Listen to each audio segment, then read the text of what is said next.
प्रिय भक्तगणों, शनि के प्रकोप और बुरी दृष्टि से हर व्यक्ति बचना चाहता है। ज्योतिष में एक तरफ जहां शनि ग्रह को क्रूर ग्रह के रूप में देखा जाता है, तो वहीं शनि देव न्याय प्रधान देवता भी कहलाते हैं। जीवन में सुख, समृद्धि और शांति बनी रहे, इसके लिए शनिवार के दिन शनि देव की पूजा जरूर करनी चाहिए।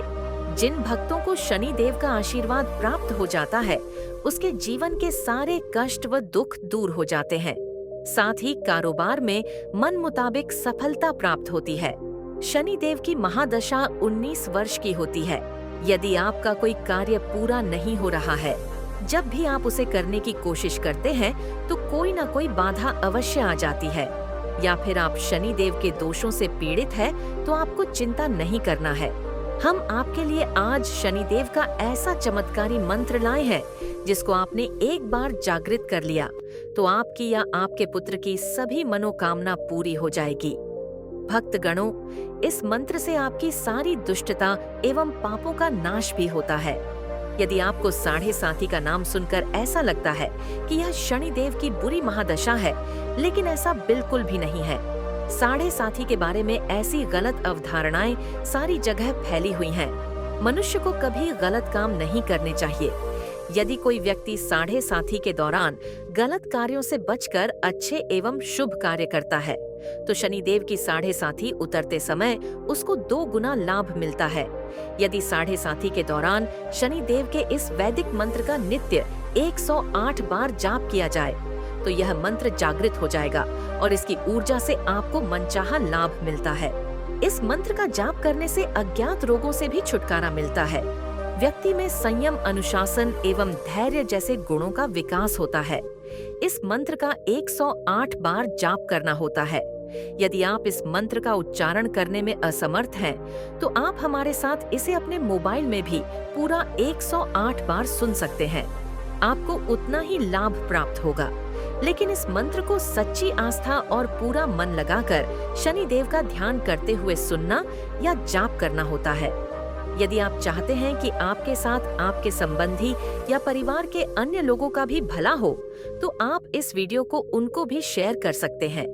अगर आप चाहते हैं कि इस प्रकार के और भी वीडियो आपको मिले, जिससे आपके जीवन से जुड़ी समस्याओं का निवारण हो, तो हमारे चैनल पारस मंत्र को सब्सक्राइब कर लीजिए। वीडियो अच्छा लगे तो इसे लाइक कर दीजिए और कमेंट बॉक्स में जय शनि देव लिखना बिल्कुल भी ना भूले। तो चलते हैं शनि देव के इस महामंत्र की ओर। ओम शन्नो देवीरभीष्टय आपो भवन्तु पीतये संयोरभीषवन्तु न। ओम शन्नो देवीरभीष्टय आपो भवन्तु पीतये संयोरभीषवन्तु न। ओम शन्नो देवीरभीष्टय आपो भवन्तु पीतये संयोरभीषवन्तु न। ओम शन्नो देवीरभीष्टय आपो भवन्तु पीतये संयोरभीषवन्तु न। ओम शन्नो देवीरभीष्टय आपो भवन्तु पीतये संयोरभीषवन्तु न। ओम शन्नो देवीरभीष्टय आपो भवन्तु पीतये संयोरभीषवन्तु न। ओम शन्नो देवीरभीष्टय आपो भवन्तु पीतये संयोरभीषवन्तु न। ओम शन्नो देवीरभीष्टय आपो भवन्तु पीतये संयोरभीषवन्तु न। ओम शन्नो देवीरभीष्टय आपो भवन्तु पीतये संयोरभीषवन्तु न। ओम शन्नो देवीरभीष्टय आपो भवन्तु पीतये संयोरभीषवन्तु न। ॐ शन्नो देवीरभीष्टय आपो भवन्तु पीतये संयोरभीषवन्तु नः। ॐ शन्नो देवीरभीष्टय आपो भवन्तु पीतये संयोरभीषवन्तु नः। ॐ शन्नो देवीरभीष्टय आपो भवन्तु पीतये संयोरभीषवन्तु नः। ॐ शन्नो देवीरभीष्टय आपो भवन्तु पीतये संयोरभीषवन्तु नः।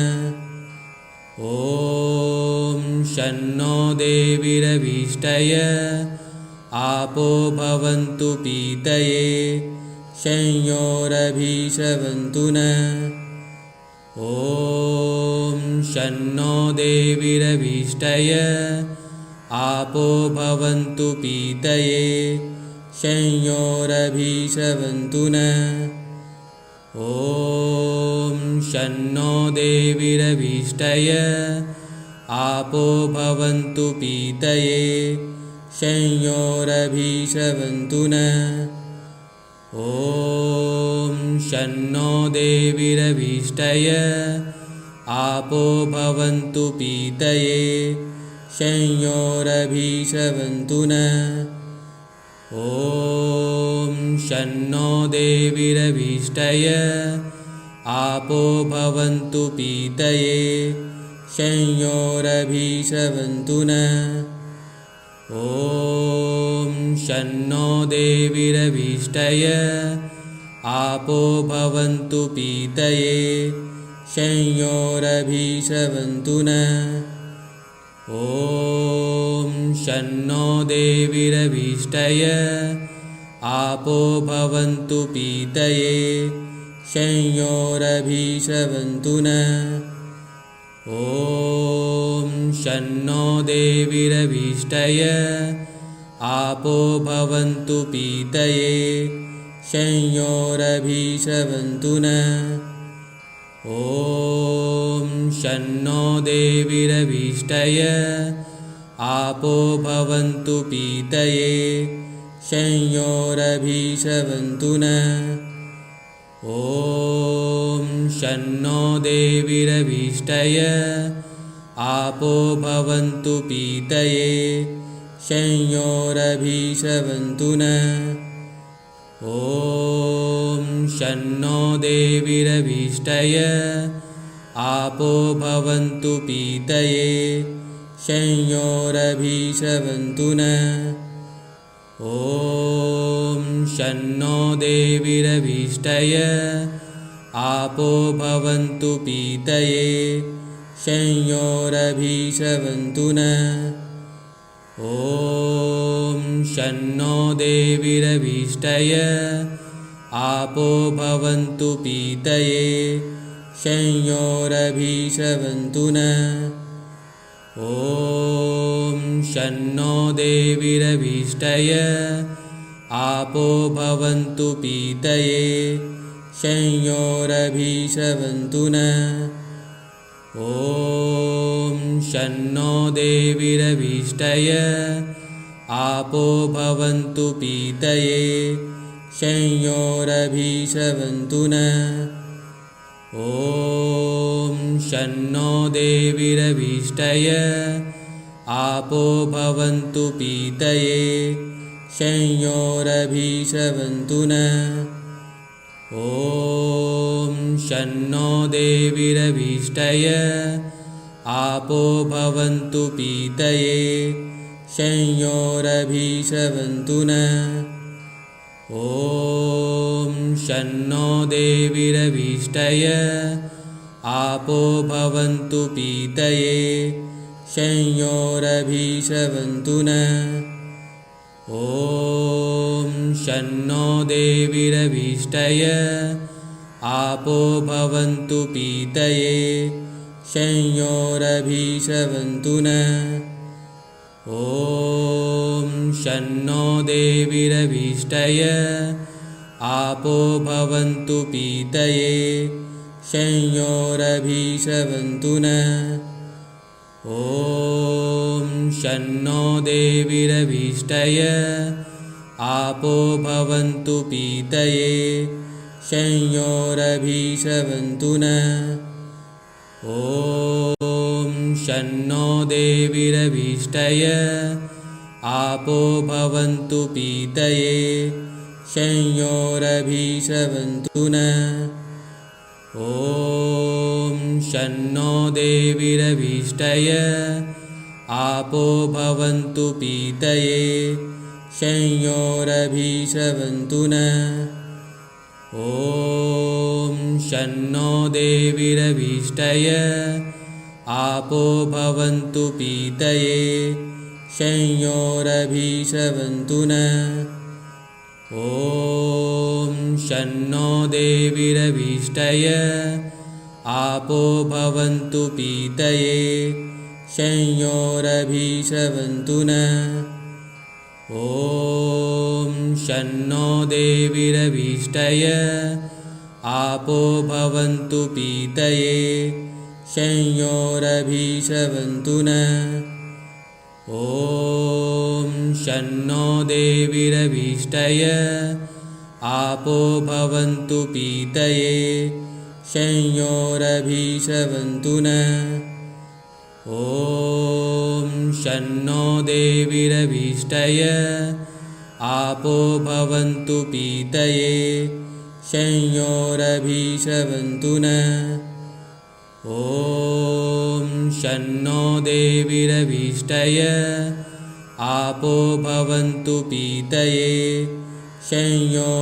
संयोरभिषवन्तु नः। ॐ शन्नो देवीरभीष्टय आपो भवन्तु पीतये संयोरभिषवन्तु नः। ॐ शन्नो देवीरभीष्टय आपो भवन्तु पीतये संयोरभिषवन्तु नः। ॐ शन्नो देवीरभीष्टय आपो भवन्तु पीतये संयोरभिषवन्तु नः। ॐ शन्नो देवीरभीष्टय आपो भवन्तु पीतये संयोरभिषवन्तु नः। ॐ शन्नो देवीरभीष्टय आपो भवन्तु पीतये संयोरभिषवन्तु नः। ॐ शन्नो देवीरभीष्टय आपो भवन्तु पीतये संयोरभिषवन्तु नः। ॐ शन्नो देवीरभीष्टय आपो भवन्तु पीतये संयोरभिषवन्तु नः। ॐ शन्नो देवीरभीष्टय आपो भवन्तु पीतये संयोरभिषवन्तु नः। ॐ शन्नो देवीरभीष्टय आपो भवन्तु पीतये संयोरभिषवन्तु नः। ॐ शन्नो देवीरभीष्टय आपो भवन्तु पीतये संयोरभिषवन्तु नः। ॐ शन्नो देवीरभीष्टय आपो भवन्तु पीतये संयोरभिषवन्तु नः।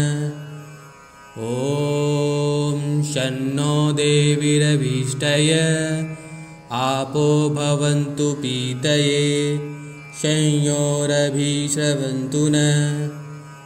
ॐ शन्नो देवीरभीष्टय आपो भवन्तु पीतये संयोरभिषवन्तु नः। ॐ शन्नो देवीरभीष्टय आपो भवन्तु पीतये संयोरभिषवन्तु नः। ॐ शन्नो देवीरभीष्टय आपो भवन्तु पीतये संयोरभिषवन्तु नः। ॐ शन्नो देवीरभीष्टय आपो भवन्तु पीतये संयोरभिषवन्तु नः। ॐ शन्नो देवीरभीष्टय आपो भवन्तु पीतये संयोरभिषवन्तु नः। ॐ शन्नो देवीरभीष्टय आपो भवन्तु पीतये संयोरभिषवन्तु नः।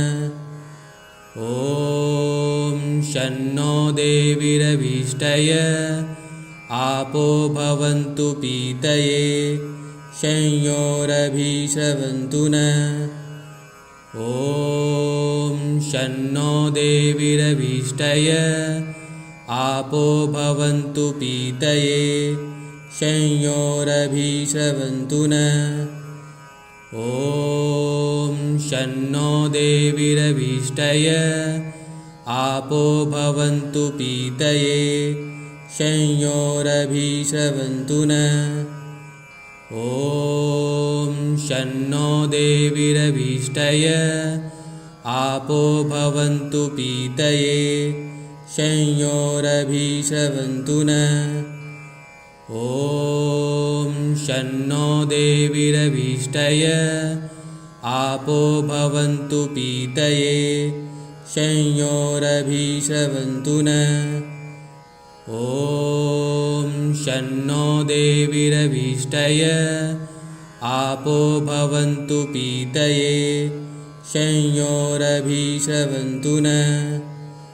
ॐ शन्नो देवीरभीष्टय आपो भवन्तु पीतये संयोरभिषवन्तु नः। ॐ शन्नो देवीरभीष्टय आपो भवन्तु पीतये संयोरभिषवन्तु नः।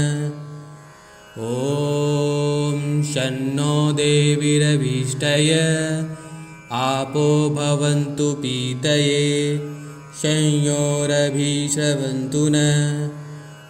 ॐ शन्नो देवीरभीष्टय आपो भवन्तु पीतये संयोरभिषवन्तु नः। ॐ शन्नो देवीरभीष्टय आपो भवन्तु पीतये संयोरभिषवन्तु नः। ॐ शन्नो देवीरभीष्टय आपो भवन्तु पीतये संयोरभिषवन्तु नः। ॐ शन्नो देवीरभीष्टय आपो भवन्तु पीतये संयोरभिषवन्तु नः। ॐ शन्नो देवीरभीष्टय आपो भवन्तु पीतये संयोरभिषवन्तु नः। ॐ शन्नो देवीरभीष्टय आपो भवन्तु पीतये संयोरभिषवन्तु नः। ॐ शन्नो देवीरभीष्टय आपो भवन्तु पीतये संयोरभिषवन्तु नः। ॐ शन्नो देवीरभीष्टय आपो भवन्तु पीतये संयोरभिषवन्तु नः। ॐ शन्नो देवीरभीष्टय आपो भवन्तु पीतये संयोरभिषवन्तु नः। ॐ शन्नो देवीरभीष्टय आपो भवन्तु पीतये संयोरभिषवन्तु नः। ॐ शन्नो देवीरभीष्टय आपो भवन्तु पीतये संयोरभीषवन्तु नः। ॐ शन्नो देवीरभीष्टय आपो भवन्तु पीतये संयोरभीषवन्तु नः। ॐ शन्नो देवीरभीष्टय आपो भवन्तु पीतये संयोरभीषवन्तु नः। ॐ शन्नो देवीरभीष्टय आपो भवन्तु पीतये संयोरभीषवन्तु नः। ॐ शन्नो देवीरभीष्टय आपो भवन्तु पीतये संयोरभीषवन्तु नः। ॐ शन्नो देवीरभीष्टय आपो भवन्तु पीतये संयोरभीषवन्तु नः। ॐ शन्नो देवीरभीष्टय आपो भवन्तु पीतये संयोरभीषवन्तु नः। ॐ शन्नो देवीरभीष्टय आपो भवन्तु पीतये संयोरभीषवन्तु नः। ॐ शन्नो देवीरभीष्टय आपो भवन्तु पीतये संयोरभीषवन्तु नः। ॐ शन्नो देवीरभीष्टय आपो भवन्तु पीतये संयोरभीषवन्तु नः। ॐ शन्नो देवीरभीष्टय आपो भवन्तु पीतये संयोरभीषवन्तु नः। ॐ शन्नो देवीरभीष्टय आपो भवन्तु पीतये संयोरभीषवन्तु नः। ॐ शन्नो देवीरभीष्टय आपो भवन्तु पीतये संयोरभीषवन्तु नः। ॐ शन्नो देवीरभीष्टय आपो भवन्तु पीतये संयोरभीषवन्तु नः। ॐ शन्नो देवीरभीष्टय आपो भवन्तु पीतये संयोरभीषवन्तु नः। ॐ शन्नो देवीरभीष्टय आपो भवन्तु पीतये संयोरभीषवन्तु नः। ॐ शन्नो देवीरभीष्टय आपो भवन्तु पीतये संयोरभीषवन्तु नः। ॐ शन्नो देवीरभीष्टय आपो भवन्तु पीतये संयोरभीषवन्तु नः। ॐ शन्नो देवीरभीष्टय आपो भवन्तु पीतये संयोरभीषवन्तु नः। ॐ शन्नो देवीरभीष्टय आपो भवन्तु पीतये संयोरभीषवन्तु नः। ॐ शन्नो देवीरभीष्टय आपो भवन्तु पीतये संयोरभीषवन्तु नः। ॐ शन्नो देवीरभीष्टय आपो भवन्तु पीतये संयोरभीषवन्तु नः। ॐ शन्नो देवीरभीष्टय आपो भवन्तु पीतये संयोरभीषवन्तु नः।